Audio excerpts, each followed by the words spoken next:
Ha sido un fin de semana de tragedias. Tragedias en España, la más grave por cuenta del accidente de dos trenes que, aunque iban en carrileras diferentes, se estrellaron de frente. El saldo esta madrugada crece, es de 39 muertos, pero podrían ser muchos más porque hay 100 heridos. Tragedia en Chile, en donde hay esta mañana 72 incendios. Focos de incendios en el sur de Chile que están acabando con buena parte de la vegetación. 19 muertos en Chile. Y en Colombia, un fin de semana con nuestra tragedia de siempre, que es la violencia. En asuntos de seguridad reaparecieron los disidentes de las FARC, reapareció el ELN, que atacaron ambos sin misericordia en Guaviare, Cauca, Antioquia y en el Catatumbo norte santandereano. El hecho más grave en el pequeño municipio del Retorno, en Guaviare, en el que la guerra de los hombres de Mordisco contra los de la Calarcá. Ambos tuvieron en algún momento la camiseta de las FARC. Son disidentes. Esa guerra intestina deja este fin de semana 30 muertos. Cadáveres, cuerpos que están regados en la carretera del departamento de Guaviare. Muerte que ellos mismos fueron atacados con tiros de gracia, sus cuerpos tirados allí en la vereda Kuwait, a la vista de la población civil que esta mañana, pese a la llegada de soldados del Ejército Nacional, tiene miedo de salir a las casas o de caer en campos minados con los que cercaron a los muertos para evitar la recolección y la identificación. Es decir, una cadena de barbaridades de la que les vamos a contar en segundos. Este enfrentamiento entre disidentes que está cumpliendo una semana, pero que se agudizó en los últimos 2 días. Son estos mismos disidentes, los de las FARC, los de Mordisco, los que atacaron en el departamento del Cauca, en Cajibío, con drones. Allí atacaron el hospital, casas, inclusive torres de energía, solo horas después de robarse 17 camionetas nuevas que iban en una niñera, en un camión de transporte hacia Pasto. Eran transportados nuevos, iban para un concesionario del departamento de Nariño. Obviamente, camionetas que nunca aparecerán. También atacaron en Nariño, le dispararon a la camioneta del gobernador Luis Alfonso Escobar, que por fortuna no iba en el carro, sino que viajaba su secretaria de Minas. La funcionaria salió ilesa, pero denuncia el gobernador Escobar que desde diciembre le informaron de un plan para matarlo. Así que estamos viviendo la peor de las pesadillas con atentados terroristas, los del ELN también, que mataron a un soldado en el Catatumbo. A ello les dice el presidente Petro que son traquetos, que es una calificación precisa, exacta, a quienes el gobierno nacional, ha protegido con diferentes acuerdos, metiéndolos a la fuerza en el concepto de la paz total. Bienvenidos, ya vamos a hablar de ello. A propósito del gobierno, les contaré de la fecha que puso el gobierno, anuncio para bajar el precio de la gasolina, que será desde el fin de semana, de la próxima semana, 1 de febrero. Aunque ni el presidente Petro ni el ministro de Minas, Edwin Palma, dicen de cuánto será la reducción. Hay diferentes cálculos, porque si se trata de equilibrar los precios internacionales con el precio de la gasolina que vendemos en Colombia, la reducción podría ser de 2.000 o de 3.000 pesos. No debería bajar, no 100, no 200 pesos. El argumento del gobierno es que ya terminó de pagar los 70 billones de pesos de deuda del Fondo de Estabilización de los Combustibles, que están cayendo a niveles internacionales. El precio internacional del Brent, la referencia colombiana, que amanece esta mañana a $63 el barril. Y como está cayendo eso, más el precio del dólar en Colombia, estamos en 3.700 pesos y con tendencia a la baja. La verdad es que el gobierno no tiene argumentos para mantener la gasolina, lo que ha cobrado en los últimos 3 años y medio, por encima de 16.000 pesos. Es decir, estamos pagando tarifas hoy de la gasolina, que inclusive se produce en Colombia, a precios mucho más altos que la tarifa internacional. Por eso, por cuenta de esas variables, es que hay que bajar. El gobierno bajará, no se sabe cuánto, repito, a partir del 1 de febrero. Y a propósito de economía, también les contaré de la cancelación del viaje del presidente Petro a Davos, a Suiza, en donde está comenzando esta mañana el Foro Económico Mundial, que es la gran cumbre en donde se encuentran empresarios y presidentes de todo el mundo. De hecho, ha pasado mañana, el miércoles, el presidente Donald Trump. El argumento, la cancelación a última hora del presidente Petro, es que tiene que preparar la agenda para el encuentro con Trump, que es dentro de 3 semanas. O por lo menos esa es la excusa de la Casa de Nariño, que alcanzó a mandar la avanzada para temas de seguridad. Plata que se perdió por cuenta del desorden. Si el presidente Petro tiene que preparar la agenda, pues han debido saberlo y reconocerlo seguramente antes de enviar a los hombres, los 19 de seguridad que viajaron a Davos. El foro más importante de los últimos años, que este año tendrá como tema principal el del interés de Trump en Groenlandia. Trump, que amenazó este fin de semana a países de Europa con nuevos impuestos y aranceles de 25% si no permiten el capricho de que Estados Unidos se quede con Groenlandia, que es un objetivo estratégico y económico del presidente Trump. El gobierno buscará desactivar hoy lunes, les contaré en segundos, la rebelión de los 17 gobernadores contra el decreto de emergencia económica, sobre el cual anuncia el presidente de la Corte Constitucional, el saliente, que tomarán una decisión en la Corte a finales de esta semana. Así que va a ser una semana movida. Bienvenidos, es un gusto saludarlos. Estamos a menos de 50 días de las elecciones, les contaré de movidas. Finalmente, el general Naranjo no será candidato presidencial, no habrá consulta del santismo. Hay muchos movimientos políticos y denuncias, entre otras cosas todavía sin respuesta. La principal de las denuncias políticas toca al candidato Iván Cepeda y a su candidata al Senado, la doctora Carolina Corcho, que fue ministra de Salud, que ambos tendrán que responder por platas millonarias que entraron, uno de una imprenta en Barranquilla, la otra de un restaurancito en el sur de Bogotá. Restaurante e imprenta que terminaron girando casi 1.500 millones de pesos generosamente, plata que no tenían, casi como una donación, uno para la campaña de Cepeda a la consulta de octubre del año pasado, la otra a la campaña de Carolina Corcho. Así que hay denuncias y hay noticias de política, ya les contaré de las novedades. Bienvenidos, es un gusto saludarlos, les contaré también de la noticia internacional.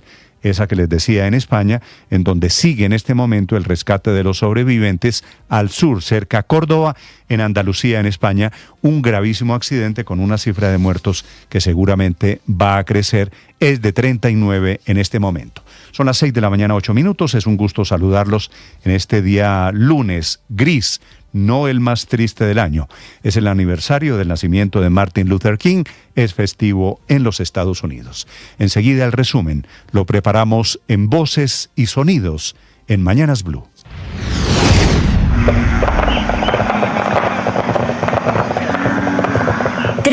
Hombres pertenecientes a las disidencias bajo el mando de alias Iván Mordisco fueron asesinados a quemarropa con tiros de gracia y una brutal sevicia en zona rural del municipio de El Retorno, en el Guaviare. Los hechos se produjeron en medio de una confrontación entre facciones de las disidencias de Mordisco y Calarcá. Camilo Gómez, presidente de Indepaz. Son jóvenes y con seguridad, y hay adolescentes menores de 18 años, algunos de ellos. Muy difícil.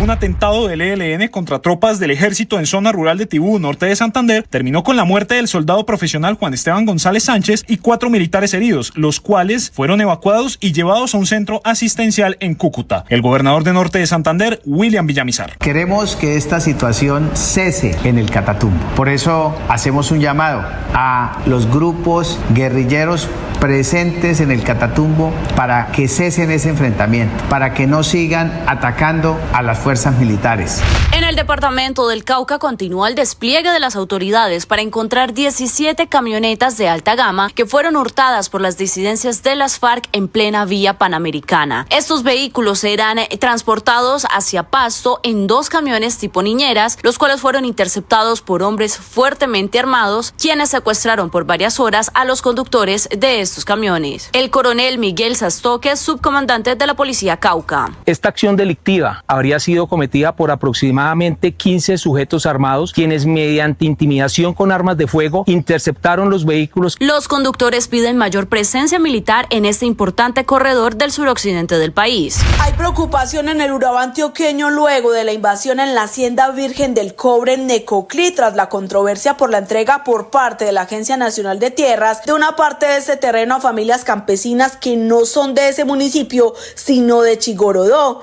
En la zona, pues hay alerta por un comunicado comunicado del Clan del Golfo, que califica como desordenada la adjudicación de tierras por parte del gobierno nacional, pero al respecto ya se refirió Felipe Harman, director de la Agencia Nacional de Tierras, anunciando acciones judiciales. Ahí sabemos que hay un señor, Adalberto Gaona, exalcalde, promoviendo, incluso bajo el sometimiento de actores criminales que se mueven en Urabá, la indebida ocupación de ese predio. A partir del 1 de febrero disminuirá el precio de la gasolina en Colombia, así lo confirmó el gobierno, tras ponerse al día con una deuda en el Fondo de Estabilización de Precios de los Combustibles de 70 billones de pesos, que equivale a una deuda relacionada con el subsidio de la gasolina. Edwin Palma, ministro de Minas y Energía. Va a empezar a bajar el combustible, ya no de forma ficticia, como lo hicieron los gobiernos anteriores, subsidiando la gasolina con el presupuesto de todos los colombianos, sino de una forma real. Sin embargo, en el sector transportador hay preocupación. Advierten que la baja en la gasolina podría traer una consecuencia no deseada, un aumento en el precio del diésel. Arnulfo Cuervo, director de Fede Transcarga. Las decisiones de los precios de los combustibles, gasolina y ACPM, no pueden continuar siendo decisiones estrictamente políticas. Esas decisiones tienen que acomodarse a la técnica.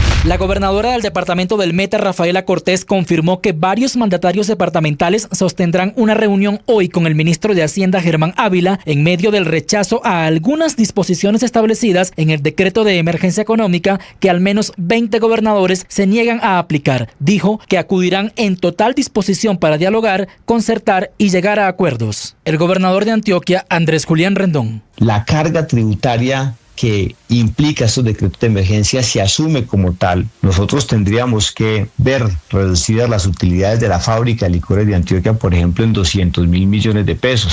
Sigue la polémica por la financiación de las campañas de Iván Cepeda y Carolina Corcho en la consulta del Pacto Histórico de 2025, luego que se reveló que la mayor parte de los recursos provino de una microempresa sin ingresos en el caso de Cepeda y de un pequeño restaurante en liquidación para la campaña de Corcho, hechos que ponen en duda la transparencia de ambos candidatos, por lo que reportaron al CNE. El senador J.P. Hernández ya introdujo una denuncia. Iván Cepeda y Carolina Corcho tendrán que responder ante la justicia. Acabo de denunciar la campaña de Iván Cepeda y de Carolina Corcho en la pasada consulta. Ojo con esto, ¿cómo es posible que una empresa que está en liquidación tenga cerca de 700 millones de pesos para financiar a Iván Cepeda? Con una abstención superior al 70%, la mayoría de los votantes fueron adultos mayores. Campolida Ramírez, exalcalde cuya elección anterior había sido anulada por el Consejo de Estado, retoma su mandato como alcalde de Girón hasta el 2027. Marcamos hoy una bastante diferencia en porcentaje y en votos frente a los otros candidatos. Decirles que vamos a trabajar para cumplir.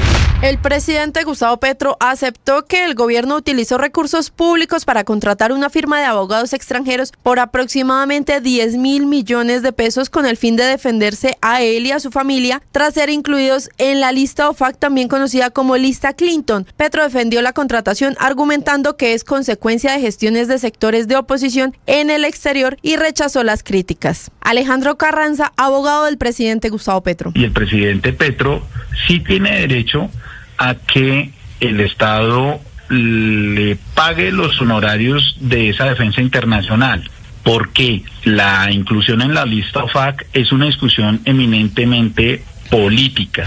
Al menos 39 personas han muerto y más de 100 han resultado heridas en un accidente ferroviario que ha tenido lugar esta noche en la provincia española de Córdoba. Nosotros tuvimos la suerte, entre comillas, de que las sillas delanteras que teníamos y al no tener nadie detrás, pues nos quedamos un poco encajados entre las sillas y nuestros asientos. Las primeras informaciones apuntan a que el siniestro se ha producido cuando un tren de la compañía española Renfe, procedente de Madrid y con destino a Huelva, ha colisionado con los vagones de un tren de la compañía Iryo que circulaba con destino a la capital de España y que había descarrilado, invadiendo las vías del sentido contrario. Una serie de incendios forestales que avanzan sin control en el sur de Chile ya dejan al menos 19 personas muertas y miles de evacuados. Las emergencias se concentran en las regiones de Ñuble y Biobío, que permanecen bajo alerta roja en medio de altas temperaturas y fuertes vientos. El presidente Gabriel Boric decretó toque de queda nocturno en zonas afectadas como el Irquén y Penco. Hay más de 630 personas albergadas, hay 9 albergues que son operativos. Tenemos levantado hasta esta hora más de 1.500 personas damnificadas. La Liga Betplay arrancó este fin de semana con varias sorpresas en la primera jornada. Deportes Tolima fue uno de los protagonistas tras vencer 2-0 a Junior en Barranquilla, un partido significativo para los pijaos luego de haber perdido contra Junior la temporada pasada. En otros resultados, Millonarios cayó 2-1 ante Atlético Bucaramanga, América de Cali goleó 3-0 en su debut y Atlético Nacional se impuso 4-0 frente a Boyacá Chicó. Además, Santa Fe y Águilas Doradas empataron 1-1 en Bogotá. Y en plano internacional, Senegal se consagró campeón de África tras vencer a Marruecos 1-0 en tiempo extra. Estás escuchando Blue Radio.